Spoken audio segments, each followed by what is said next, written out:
குருடி சரணம். யூடியூப் நண்பர்கள் அனைவருக்கும் அடியேனின் அன்பான வணக்கங்கள். நான் உங்கள் குருமணிகண்டன் பேசுகிறேன், பொள்ளாச்சியிலிருந்து.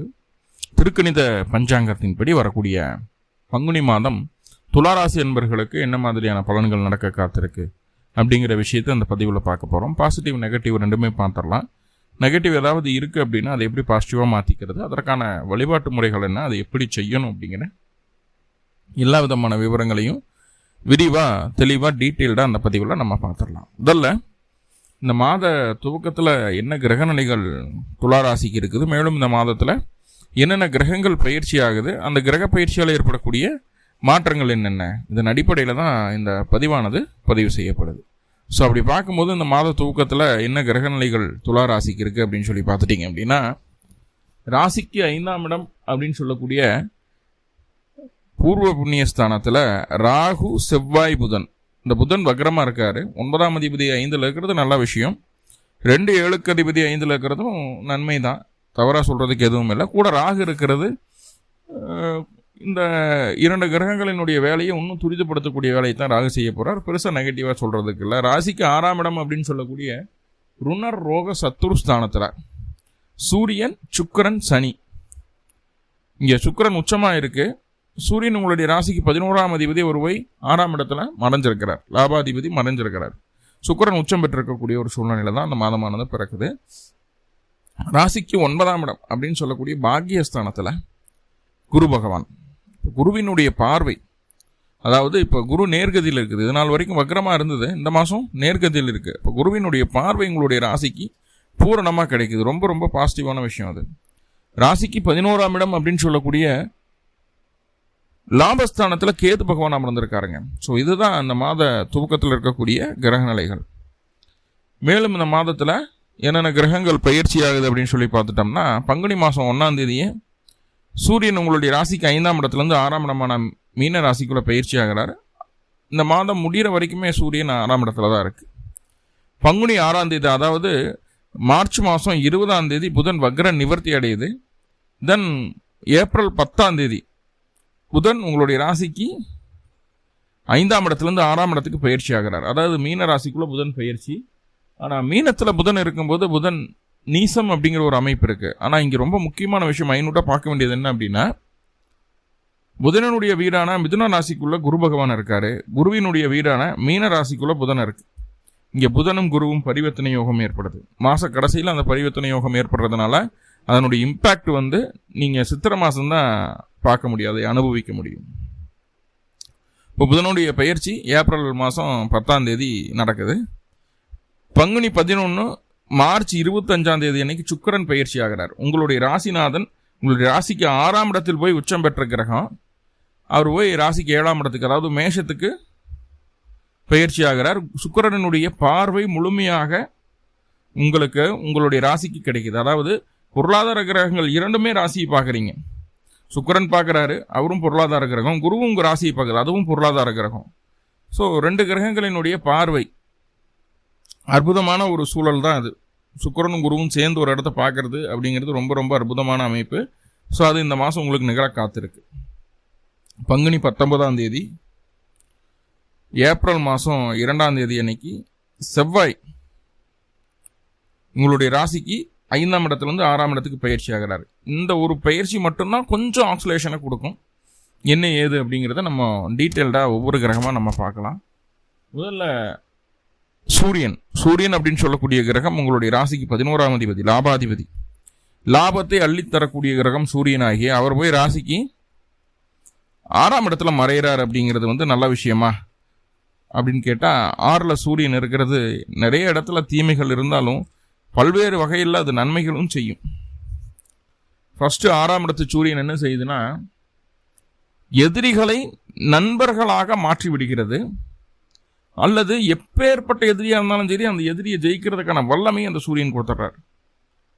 எதிர்ப்பு இல்லாத ஒரு சூழல், எதிர்ப்பு இல்லாத ஒரு கால சூழ்நிலை அப்படிங்கிறது எவ்வளவு நல்ல விஷயம் இல்லையா? எதிர்ப்பு இல்லாத கால சூழ்நிலை அப்படிங்கிறது. ஸோ அதைய உருவாக்குவதற்கு மிக முக்கியமான காரண காரியங்களாக இந்த சூரியனுடைய நகர்வு இருக்கும் அப்படிங்கிற எந்த மாற்றமும் இல்லை. சூரியன் 6ல் போயிடுச்சுன்னா கவர்மெண்ட் ரிலேட்டடாக கவனமாக இருக்கணும், பிடிக்கணும், இப்படிலாம் கிடையாது. இங்கே குருவோட வீடு அது. கவர்மெண்ட் ரிலேட்டடாக எந்த ஒரு விஷயமா இருந்தாலும், அதாவது அரசாங்கம் அரசியல் சொந்தமானது, ஒரு சீட்டு கேட்க போகிறதா இருந்தாலும் சரி, ஒரு பேங்க் லோன் ட்ரை பண்ணுறதா இருந்தாலும் சரி, பேங்க் லோன்லாம் ஈஸியாக கிடச்சிடும். கவர்மெண்ட் வேலைக்கு ட்ரை பண்ணுறதா இருந்தாலும் சரி, கவர்மெண்ட் ஓரியன்டாக மானியத்துக்காக முயற்சி பண்ணுறோம், இப்படி எதுனாலும் சரி, கவர்மெண்ட் ஓரியன்டாக என்ன விஷயமா இருந்தாலும் சரி இந்த மாதம் துணிஞ்சு பண்ணுங்க. அதுவும் மாத கடைசிலாம் ரொம்ப ஃபேவராக இருக்குது, ரொம்ப ரொம்ப ஃபேவராக இருக்குது. ஸோ துணிஞ்சு பண்ணலாம் தாராளமாக. அது உங்களுக்கு சாதகமான ஒரு நிலையாக மாறிவிடும். கவர்மெண்ட் ரிலேட்டடாக வெற்றி உண்டு. அதே போல் நிறைய கடன் இருக்குது துலாத்துக்கு. கடந்த காலகட்டங்களில் நிறைய செலவுகளை சந்திச்சாச்சு. குடும்பத்தில் யாராவது ஒருத்தருக்கு சுபகாரியம் நடந்திருக்கும், சுப நிகழ்வுகள், அதுக்கு இதுக்குன்ட்டு ஆளும்பாலும் பண்ணிகிட்டே இருந்திருப்பீங்க. ஒன்றும் நம்மளுக்கு மிச்சம் பண்ண முடியல அப்படிங்கிற மாதிரியான சூழ்நிலைகள்லாம் இருந்திருக்கும். சில பேர்த்துக்கு மருத்துவ செலவுகளை கொடுத்து மீண்டு வர முடியாத அமைப்புகள் எல்லாம் கொடுத்துருக்கும். ஆனால் இப்போ இந்த 6ஆம் இடத்து சூரியன் குடும்பத்தில் சுப செலவுகளை செய்வதற்காக தயாராகி கொண்டிருக்கக்கூடிய ஒரு சூழ்நிலை. இப்போவே நடக்காது. சூரியன் 6ஆம் இடத்துல இருக்கும்போது சுப செலவுகள் நடக்காது. 7ஆம் இடத்துல போய் உச்சமாவார், 9ல் சூரியன் இருப்பார். அந்த டைம்லாம் செலவுகள் வர ஆரம்பிச்சிடும். ஸோ அது இப்போதுக்கே தயாராகிக்குவீங்க. அப்போ என்ன, நான் இருக்கிற கடனை முதல்ல கம்ப்ளீட் பண்ணிடலான்ற ஒரு மனநிலைமை வரும். கடனை நிவர்த்தி செய்வதற்கு, கடன் தொல்லையிலிருந்து மீளுவதற்குண்டான ஒரு நல்ல வழியை இந்த சூரியன் காட்டுவார். நல்ல வழியை சாமர்த்தியமாக காட்டுவார், சூரியன் காட்டுவார். நல்ல வழி கிடைக்கும். அதே போல் எதிரிகள் இருக்காங்க இல்லையா, எதிர்ப்புகளை ஜெயிக்க முடியாமல் சிரமப்பட்டிருந்த காலகட்டங்கள் தாண்டி இப்போ எதிர்ப்புகளை ஜெயிக்க முடிஞ்சிருச்சு. இனிமேல் எதிர்ப்புகள் வராமல் இருக்கிறதுக்கு என்ன ப்ரிகாஷன் அப்படிங்கிறது இந்த காலகட்டம் செய்துருவீங்க. அதற்கான சாமர்த்தியமான செயல்பாடுகள் இந்த காலகட்டம் உங்கள்கிட்ட நம்ம பார்க்க முடியும். அதே நேரத்தில் நண்பர்கள் மூலமாக தேவையான உதவிகள் கேட்காமலேயே கிடைக்கும். ரொம்ப முக்கியமான விஷயம் என்னென்னா, 6ஆம் இடத்துல சூரியன் இருக்கும்போது காய்ச்சல், தலைவலி, முதுகு வலி, இருதயம் சம்மந்தமான பாதிப்பு, உஷ்ணம் சம்மந்தமான பாதிப்புகள், பித்தம் காய்ச்சல் வர்றது, இந்த மாதிரி அந்த காய்ச்சல், தலைவலி, இருதயம், வயிறு, ஜீரண உறுப்பு, முதுகெலும்பு, தலை, இந்த இடங்கள்ல எல்லாம் ஆல்ரெடி முன்னாடி பிரச்சனை இருக்குது, துலா ராசிக்கு இருக்குதுன்னா இந்த காலகட்டம் ரொம்ப கவனமாக இருங்க. ரொம்ப ரொம்ப, ஏன்னா கூட சனி இருக்கிறார். அப்போ ரொம்ப கவனமாக இருங்க. அப்படி ஏதாவது புதுசாக ஏதாவது கிரியேட் ஆகிற மாதிரி இருக்குது அப்படின்னா டக்குன்னு அதுக்குண்டான சொல்யூஷனை பார்த்துருங்க. எல்லாம் சரியாயிடும் அப்படின்னு சொல்லி போட்டு மெடிக்கல் ஷாப்பில் போய் மாத்திரை வாங்கி சாப்பிட்டீங்க அப்படின்னா அந்த பிரச்சனை மறுபடியும் அதிகரிக்கிறதுக்கு தான் பார்க்குமே தவிர குறையிறதுக்கு உண்டான ஒரு சூழலில் இல்லை அப்படிங்கிறத நம்ம புரிஞ்சுக்க வேண்டியது இருக்கும். ஸோ அப்போ வியாதி சொன்ன விஷயங்கள் இருக்கும்போது கவனம் வேணும் அப்படிங்கிறது முக்கியமாக. அந்த தலைவலி, இந்த மார்பு சம்மந்தமாக, இருதயம் சம்மந்தமான பயம் மனசுக்குள்ளே வந்துட்டு போயிடும். வேலை செய்யக்கூடிய நபர்களுக்கு வேலையில் பதவி உயர்வுகள் கிடைக்கிறதுக்கு வாய்ப்புகள் உண்டு. வேலை சொந்தமான இடமாற்றங்கள் செய்வதற்கான வாய்ப்புகளை சொல்கிறது. சொந்த இடத்தை விட்டு, சொந்த ஊரை விட்டு வெளியூர், வெளிமாநிலம் போகணும்னு சொல்லி முயற்சி பண்ணிட்டு இருக்கீங்கன்னா அந்த முயற்சிக்கான பலன் இந்த காலகட்டம் கிடைக்கிறதுக்குண்டான வாய்ப்புகளை சொல்கிறது. எப்படியோ ஒரு பொறுப்பு, ஒரு அதிகாரம், ஒரு பதவி அப்படிங்கிற இந்த காலகட்டம் உங்களுக்கு கிடைக்கும். சகோதரத்தை நம்பி இந்த காலகட்டம் எதையும் இறங்கி செய்யக்கூடாது. சகோதரத்தின் மூலமாக தேவையற்ற மன அழுத்தத்தை சந்திக்க வேண்டிய ஒரு சூழ்நிலை உங்களுக்கு உண்டாகிறது. சகோதரத்தினால பயங்கரமான டெம்பராக ஆகக்கூடிய ஒரு சூழ்நிலை. ஸோ சகோதரர்கிட்ட விலகி நிற்கும். சகோதரர் மட்டும் கிடையாது, இன்னும் சில உறவுகள் இருக்குது. யாராக இருக்காங்க அப்படின்னு சொல்லி பார்த்துட்டிங்கன்னா, இன்னும் சில உறவுகள் அப்படின்னு சொல்லும்போது உங்களுடைய மாமனாரை சொல்லுது. அதே போல் அக்கம் பக்கத்தில் இருக்கக்கூடிய நெய்பர்ஸ் சொல்லுவோம் இல்லையா, நெய்பர்ஸ் சொல்லுது. அதே போல் உங்கள் வேலை செய்யக்கூடிய இடத்துல பக்கத்து டேபிள் இந்த மாதிரி இருக்காங்க இல்லையா, பக்கத்து டேபிள் நம்ம கூட இருந்து வேலை செய்வாங்க. ஸோ அவர்களாலையும் நம்மளுக்கு கண்டிப்பாக ஒரு எதிர்ப்பு நம்மளுக்கு வர்றதுக்கு வாய்ப்புகள் உண்டு அப்படிங்கிறத சொல்லுது. ஸோ கொஞ்சம் கவனமாக இருங்க. தந்தையினுடைய உடல் ஆரோக்கியம் சற்று பாதிக்கப்படுவதற்கான ஒரு அமைப்புகளை சொல்கிறது. தந்தைக்கு நோய் தொந்தரவுகள் வந்து போகும், அதில் எந்த மாற்றமும் இல்லை. அதே போல் தாய்மாமனுக்குமே உடல் தொந்தரவுகள் வந்து போகும். தாய்மாமனுக்கு இருதயம் சார்ந்த பயம் வந்து போகிறதுக்குண்டான வாய்ப்புகளை சொல்லுகிறது. ஒரு 22 வயசுலேருந்து 28 வயசுக்குள்ளே நீங்கள் இருக்கிறீங்கன்னா உங்களுக்குமே வண்டி வாகனத்தில் கவனம் வேணும். ஏன்னா இந்த காலகட்டம் ரொம்ப சூடாக இருப்போம், ரொம்ப ஸ்பீடாக இருப்போம். அவசரத்தில் போய் எங்கேயாச்சும் கீழே விழுந்து கைகாலை உடச்சிக்குவோம், கைகாலில் அடிபட்டுரும், ரத்தம் வந்துடும் உடம்புல இருந்து. ஸோ அந்த மாதிரி ஒரு சூழ்நிலைகள் இருக்கிறதுனால முடிந்த அளவு வண்டி வாகனத்தில் கவனமாக இருக்கணும். முக்கியமாக அந்த டீனேஜ் பீப்புள்ஸ் கண்டிப்பாக விபத்தை சந்திக்க வேண்டிய ஒரு காலகட்டமாக இது மாறிடும் அப்படிங்கிறத சொல்லுது. விபத்து டீனேஜ் பீப்புள்னு சொல்லலை, யாரெல்லாம் அவசரப்படுறீங்களோ அவங்களுக்கெல்லாம் கண்டிப்பாக விபத்து உண்டு வாகனத்தில். அதே போல் பெரியவங்களுக்கு அந்த ஆயுள் சம்மந்தமான பயம் இருக்கும் இல்லையா, அந்த ஆயுள் சம்மந்தமான பயம் முழுமையாக சரியாவதற்குண்டான ஒரு சூழ்நிலையும் இது ஏற்படுத்தி தருகிறது. ஆயுள் பயம் அப்படிங்கிறது இல்லாமல் போவதற்கு வாய்ப்புகளை அதிகம் தருகிறது. இப்போ பெரியவங்களாம் வீட்டில் இருக்கிறவங்களாம் கொஞ்சம் தைரியமாகிக்கலாம். ஓகே, நம்மளுக்கு ஒன்றும் இல்லை, இருக்கிற ரியாலிட்டியை நம்ம புரிஞ்சுக்குவோம், ரொம்ப தைரியமாகிக்குவோம். இப்போ 6ஆம் இடத்துல 11ஆம் அதிபதி போய் உட்கார்றார். 6ஆம் இடத்துல 11ஆம் அதிபதி உட்காரலாமா அப்படின்னு கேட்டால் கண்டிப்பாக உட்காரலாம். இது 2-3 விஷயங்களுக்கு ஃபேவர் பண்ணுது. சொந்த ஊரை விட்டு வெளியூரில், வெளிமாநிலத்தில், வெளிநாட்டில் செட்டில் ஆகணும்னு சொல்லி முயற்சி பண்ணிட்டு இருக்கீங்கன்னா கண்டிப்பாக அது நடந்துருது. ஆனால் சொந்த ஊரை விட்டு வெளியூர், வெளிமாநிலத்தில் இருக்கக்கூடிய நபர்களுக்கு இந்த காலகட்டம் உடல் ரீதியாக தொந்தரவுகளை தருகிறது. ஏதாவது ஹீட் சம்மந்தமான பிரச்சனைகளோ, இல்லை அந்த பால் என்ன சொல்லணும்னா யூரின் போகிற இடத்துல மோஷன் போகிற இந்த மாதிரி அதை மர்ம உறுப்புகளில் ஏதாவது பிரச்சனைகளையோ உருவாக்கி தரக்கூடிய ஒரு சூழலை சொல்கிறது. சொந்த ஊர்களில், வெளியூரில், வெளிமாநிலத்தில், வெளிநாட்டில் இருக்கக்கூடிய நபர்களுக்கு அந்த மாதிரியான ஒரு சூழல்களை சொல்கிறது. அதே போல் பகைவர்களால் தொந்தரவு பின் பகைவர்களே நண்பர்களாக மாறக்கூடிய ஒரு நல்ல ஒரு சூழலையும் ஏற்படுத்தி தருகிறது. மேலும் மேலும் கடன் வாங்கக்கூடாது. 6ஆம் இடத்துல 11ஆம் அதிபதி இருந்ததுன்னா மேலும் மேலும் கடன் வாங்கணும் அப்படின்னா கண்டிப்பாக பெரிய ஸ்டேஜரியை சந்திக்கணும். கடன் மட்டும் வாங்காதீங்க, கடன் கட்டுறதுக்கான சூழ்நிலைகள் கிடைக்கும். அந்த சூழ்நிலையை சரியாக பயன்படுத்தி கொண்டு போயிட்டீங்கன்னா நல்லது. ரைட்.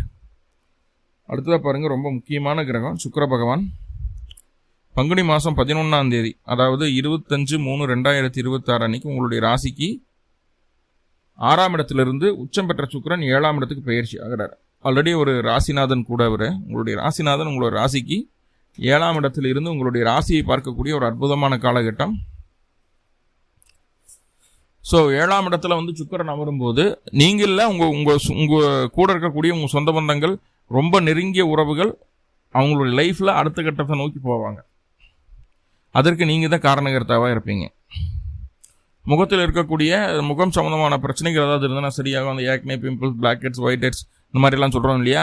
ஸோ அதெல்லாமே சரியாகிறதுக்கு உண்டான சரியான ட்ரீட்மெண்ட் கிடைக்கும். தலை சம்மந்தமாக முடிவு உதறுதலோ, பொடுகு, இந்த சம்மந்தமான விஷயங்கள் எல்லாமே சரியாகும். சரியான காஸ்மெட்டிக்ஸ் யூஸ் பண்ண உங்களுக்கு எது செட் ஆகும் அப்படிங்கிற அந்த காலகட்டம் தெரிஞ்சுக்குவீங்க. உங்களை அழகுபடுத்திக் கொள்வதற்கு, ஆல்ரெடி இருக்கக்கூடிய பிரச்சனைகளை, அழகு சார்ந்த பிரச்சனைகளை சரி செய்வதற்கு நீங்கள் எதை பயன்படுத்த வேண்டும் அப்படிங்கிற ஒரு சரியான இன்ஃபர்மேஷன் இந்த காலகட்டம் நீங்கள் பிடிச்சிக்குவீங்க. ரைட். அதே போல் இந்த காலகட்டம் கணவன் மனைவியிடையே அந்யோன்யம் சற்று அதிகரிக்கிறதுக்குள்ள வாய்ப்புகளை சொல்லி, ஆனால் நம்ம பார்வைக்கு நம்மளுடைய வாழ்க்கை துணை ரொம்ப அழகாக இருக்கிற மாதிரி தெரியும். இந்த காலகட்டம் ரொம்ப அழகாக இருக்கிற மாதிரி தெரியும். கல்யாணமாகாதவங்களுக்கு அது சுக்கிரன் கொஞ்சம் சேட்டக்கார கிரகம் தான். யாரை பார்த்தாலும் அழகாக இருக்கிற மாதிரி தெரியும். ஸோ தவறான வழியில் போக வேண்டாம். ஏன்னா 5ல் போய் ராகு உட்கார்ந்து இருக்கிறதுனால தவறான ஆசைகள் வரும், தவறான பழக்க வழக்கங்களும் வரும். நீங்கள் துலா ராசி அல்லது துலா லக்னமாக இருக்கிறீங்க அப்படின்னா 5ஆம் இடத்து ராகு, 7ஆம் இடத்து சுக்கிரன் என்ன தவறான பழக்க வழக்கங்களை உருவாக்கி தந்துவிடும். ரொம்ப கேர்ஃபுல்லாக இருக்கணும். மார்ச் 25க்கு மேலே ரொம்ப ரொம்ப கேர்ஃபுல்லாக இருக்கணும். ஒருவேளை உங்களுடைய வாழ்க்கை துணை துலா ராசியோ அல்லது துலா லக்னமோ இருந்ததுன்னா கவனமாக பார்த்துக்குங்க. 3வது மனுஷனை குடும்பத்துக்குள்ளே விடாதீங்க. அப்படி விடுறதுனால தான் பிரச்சனைகள் வரும். ரைட். ஓகே. இப்போ 6ஆம் இடத்துல இருக்கக்கூடிய சுக்கிரன் 7ஆம் இடத்துக்கு பயிற்சி ஆயாயிருச்சு. சரி, இந்த விஷயங்களை கொஞ்சம் கவனமாக இருக்கணும் அப்படிங்கிறத சொல்லிட்டோம். ஆனால் அதில் மட்டும் சரியாக இருந்துட்டோம் அப்படின்னா கண்டிப்பாக பாருங்கள், நம்மளுடைய திறமைக்கான அங்கீகாரம் கிடைக்கும். எல்லா இடத்துலையும் நம்மளுடைய பெயர் புகழ் அந்தஸ்து அதிகரிக்கிறதுக்கு உண்டான எல்லா வேலையும் நடக்குங்க. அதே போல் நம்மளுடைய கொள்கைகள், இது எதாவது செய்யணும், இப்படி இருக்கணும், நம்ம அந்த ஒன்றும் இல்லை, 2 வீலர் வச்சுருக்கோம், தார் கார் வாங்கணும், அதில் தான் நம்ம போகணும் வரணும், BMW வாங்கணும், பென்ஸ் வாங்கணும், அந்த கொள்கை, அந்த டெவலப் நம்மளுடைய ட்ரீம் அப்படிங்கிறது ரொம்ப பெருசாகும். இந்த காலகட்டம் நம்மளுடைய விஷன் ரொம்ப பெருசாக இருக்கும். ட்ரீமை ரொம்ப பெருசாகும். இந்த காலகட்டம் ஜெயிச்சே ஆகணுங்கிற ஒரு மனோதைரியத்தை இந்த சுக்கிரன் தருகிறார். அதாவது பொருளாதார ரீதியான வெற்றியை அடைவதற்கு, உறவுகளை சொல்லலை, மன நிம்மதியை சொல்லலை, பொருளாதார ரீதியான வெற்றிகளை அடைவதற்கு இந்த சுக்கிர பகவான் முழு மூச்சாக உங்களை தயாராக்குவார் அப்படிங்கிறதுல எந்த மாற்றமும் இல்லை. ஓகே. என்னன்னா அந்த 3வது விஷயம் ஒன்று சொன்னேன் இல்லையா, தவறான ஒரு நபரின் பழக்க வழக்கம் உண்டாகும்னு சொன்னேன் இல்லையா. அதனால் வீட்டில் தேவையில்லாத சந்தேகங்கள் அதிகரிக்கும். நீங்கள் சரியாகவே இருந்தாலும் கூட இருக்கக்கூடிய உங்கள் கூடிய பழகக்கூடிய நபர்கள் நல்ல எண்ணம் இல்லாதவங்க அப்படிங்கிறது குடும்ப உறுப்பினர்களுக்கு தெரியும். அதை நம்ம அக்செப்ட் பண்ணிக்க மாட்டோம். அதனால் குடும்ப உறுப்பினர்கள் நம்மளுடைய நடத்தையின் மீது சந்தேகப்படுவதற்குண்டான வாய்ப்புகளை கூட அது ஏற்படுத்தி தந்துடும். ரைட். மற்றபடி உங்களுடைய திறமைக்கோ உங்களுடைய வருமானத்துக்கோ உங்களுடைய எந்த விஷயத்தையும் தடை செய்கிறதில்ல. உங்களுடைய ஒழுக்கத்தை கை வைக்கிது அந்த சுக்கிரன் அப்படிங்கிறது சொல்லுது. அதே நேரத்தில் அந்த தொண்டை சம்பந்தமான பிரச்சனைகள் இருக்கக்கூடிய நபர்களுக்கு கொஞ்சம் அந்த அது என்ன தைராய்டு கிளாண்டு சொல்லுவோம் இல்லையா, தைராய்டு கிளாண்டு கொஞ்சம் தொந்தரவு கொடுக்கறதுக்கான வாய்ப்புகள் ஆல்ரெடி இருந்ததுன்னா மறுபடியும் அந்த பிரச்சனை பெருசாகும். அப்படி இல்லைன்னா கொஞ்சம் கவலைப்பட வேண்டியதில் ஃப்ரீயாக விட்டுடலாம். ஓகே. அதே போல் இந்த காலகட்டம் 5ஆம் இடத்துல செவ்வாய் இருக்கு இல்லையா, 5ஆம் இடத்துல செவ்வாய் இருக்குது. அதாவது நல்லா புரிஞ்சுக்குங்க, மார்ச் 25 ஏப்ரல் 2ஆம் தேதி வரைக்கும் 7ஆம் இடத்துல சுக்கிரனும் 5ஆம் இடத்துல செவ்வாய் இருக்கிறதுனால உங்களுடைய திருமண அமைப்பு அப்படிங்கிறது மனதிற்கு பிடித்தமான ஒரு வரனை தேர்ந்தெடுக்கக்கூடிய ஒரு நல்ல வாய்ப்புன்னு இந்த காலம் 7-8 நாளைக்கு கொடுத்துருது. இல்லைன்னா நீங்கள் லவ் பண்ணிட்டு இருக்கீங்கன்னா அதை அடுத்த கட்டத்துக்கு திருமணத்துக்காக எடுத்துகிட்டு போகிறதுக்குண்டான ஒரு நல்ல சூழ்நிலையை அது ஏற்படுத்தி தருது. நீங்கள் எடுத்துகிட்டு போகலீங்கனாலும் எப்படியும் பேரண்ட்ஸுக்கு தெரிஞ்சிடும், அது வேறு விஷயம். நல்ல சூழ்நிலையை ஏற்படுத்தி கொடுக்குது அப்படிங்கிறது சொல்லுது. வாழ்க்கை துணையின் மூலமாக நல்ல பொருளாதாரம் உண்டாகும். எந்நேரமும் பொருளாதார சிந்தனையை உடைய நபராக இருப்பீர்கள். மற்றவர்களுடைய பார்வைக்கு உங்களுக்கு என்ன தேவை, நீங்கள் என்ன பண்ணணும், உங்களுடைய ஆரோக்கியம் என்ன, உங்களுடைய வருமானம் என்ன, உங்களுடைய எல்லாமே இண்டிவிஜுவலாக அவங்க திங்க் பண்ணுறாங்க. ரொம்ப சுயநலவாதியாக இருக்கிற, ரொம்ப கஞ்ச பையனாக இருக்கிறான்னு மற்றவங்க பார்வைக்கு நம்மளுடைய நடத்தை தெரியும். ஆனால் ஆக்சுவலாக அப்படி நம்ம இருக்க மாட்டோம். எது தேவை எது தேவையில்லை அனாவசிய செலவுகளை தான் குறைப்போம் அந்த காலகட்டம். நல்லா புரிஞ்சுக்குங்க. ரைட். அப்போ 7ஆம் இடத்து சுக்கிரன் நிறைய நன்மைகளை கொடுத்தாலும் இந்த மாதிரியான சில பாதிப்புகளையும் தருகிறது. தவறான நபரின் பழக்க வழக்கம் மட்டும் ஏற்படாமல் இருந்தது அப்படின்னா ரொம்ப சேஃப் அண்ட் செக்யூர்டாக அந்த மாதத்தில் சூப்பரான விஷயங்களெல்லாம் சந்திச்சுட்டு நிறைய வெற்றிகளை குவிச்சிட்டு ஜாலியாக நகர்ந்து போகலாம். ஸோ அதை நல்லா புரிஞ்சுக்கோங்க. சரி, அடுத்ததாக பார்த்துட்டிங்கன்னா செவ்வாய் என்ன செய்ய காத்திருக்கார் அப்படின்னு பார்த்துட்டிங்கன்னா பங்குனி மாதம் 19ஆம் தேதியிலிருந்து, அதாவது ஏப்ரல் மாதம் 2ஆம் தேதியிலேருந்து செவ்வாய் உங்களுடைய ராசிக்கு 5ஆம் இடத்துலேருந்து 6ஆம் இடத்துக்கு பயிற்சி ஆகுது. 6ஆம் இடத்துல இருக்கக்கூடிய செவ்வாய் யாராவது நல்லதை செய்யுமா? 7 கூடியவர் 6ஆம் இடத்துக்கு போயிட்டார் அப்படின்னா நீங்கள் கணவன் மனைவிக்குள்ளே கருத்து வேற்றுமைகளை கொடுத்துரும். நான் சொல்கிறது பெருசு, நீ சொல்கிறது பெருசு அப்படின்னு சொல்லி 2 பேரும் அடிச்சுக்கிட்டு மொத்திக்கிட்டு இருக்க வேண்டியதான் அந்த காலகட்டம். ஆனால் 6ஆம் இடத்துல இருக்கக்கூடிய செவ்வாய் வேறு என்ன செய்யுது அப்படின்னு சொல்லி பார்த்துட்டிங்கன்னா கணவன் மனைவிக்குள்ளே பிரச்சனையை கொடுக்குது. பொருளாதார ரீதியாக இருந்து இழப்பீடுகளை செய்யுது. கடன் அடைக்கிறதுக்கு உண்டான ஒரு சூழ்நிலையை கொடுக்குது. தன்னுடைய சமயோஜித புத்தியை பயன்படுத்தி எந்த இடத்துல என்ன பேசணும், எதை செஞ்சால் எது ப்ராஃபிட்டாக முடியும், எதை செஞ்சால் எது நெகட்டிவாக போகும் அப்படிங்கிறத கரெக்டாக யோசித்து அந்த சூழலுக்கு தகுந்த மாதிரி உங்களுடைய நடவடிக்கைகளை மாற்றிக்கொண்டு சூழலையும் உங்களுக்கு சாதகமாக மாற்றிக்கொண்டு எடுத்த காரியத்தை வெற்றியுடன் முடிப்பதற்குண்டான வேலைகளை இந்த செவ்வாய் உங்களுக்கு செய்து கொடுத்துருவார். எதிர்ப்புகளை ஜெயிப்பதற்கு சூரியனுக்கு செவ்வாய் சப்போர்ட் பண்ணும். எதிரிகளே இல்லாத ஒரு சூழ்நிலை உருவாக்கி கொள்வதற்கு அந்த செவ்வாயினுடைய பங்கு அதிகமாக இருக்கும். வெளி வட்டாரத்திற்கு வெளியில் இருக்கக்கூடிய நபர்களுக்கு எதிரிகள் இல்லாத வாழ்க்கை வளர்ந்துட்டு இருக்கோம் அப்படிங்கிறது நம்ம மனசு காது விடவே பேசுவாங்க. நம்ம மனசுக்கே தெரியும், உனக்கு என்ன தெரியும் நம்மளை பற்றி அப்படி அவங்க திட்டுற மாதிரி இருக்கும். ஆனால் கணவன் மனைவி உறவு அப்படிங்கிறது கண்டிப்பாக வாழ்க்கை துணையை எதிராக நம்மளுக்கு எதிராக மாறி நிற்கிறதுக்குள்ள ஒரு சூழ்நிலைகளை கூட சொல்லுது. ஸோ கவனமாக இருக்கணும் அப்படிங்கிறது சொல்லுது. எதையும் சாதிச்சு போடலாம் அப்படிங்கிற ஒரு தைரியத்தை கொடுத்துருது 6ஆம் இடத்து செவ்வாய். அதில் செவ்வாய் இருக்கிறதுனால கொஞ்சம் நெகட்டிவாலாம் ஒன்றும் கிடையாது, நிறைய பாசிட்டிவ் இருக்கு. ஏன்னா ஒரு பாவகிரகம் ஆக்சுவலாகவே.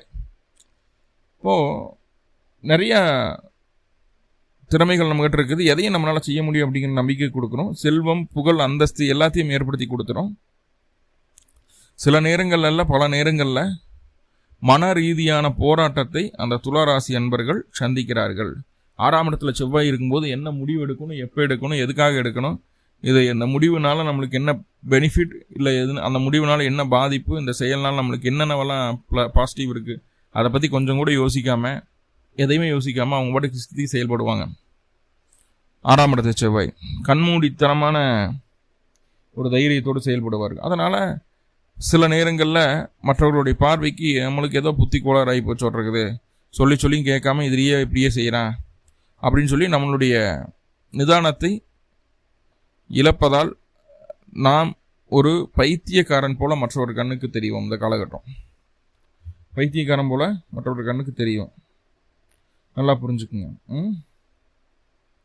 அதே நேரத்தில் சிறு குழந்தைகளாக இருக்குன்னா ஒரு நாளைக்கு 4 வேளை 5 வேளை இல்லை 6 வேளை கூட சாப்பிடலாம். பசி ஏற்படுத்திகிட்டே இருக்கும், நல்லா மெட்டபாலிசம் சூப்பராக இருக்கும். வயசானவங்களுக்கு கூட நல்லா பசிக்கும், நல்லா சாப்பிட முடியும். இந்த காலகட்டம் சூடான காரசாரமான உணவுகளை அதிகம் உட்கொள்ள விரும்பக்கூடிய ஒரு சூழலையும் இந்த செவ்வாயினுடைய நகர்வு சொல்கிறது.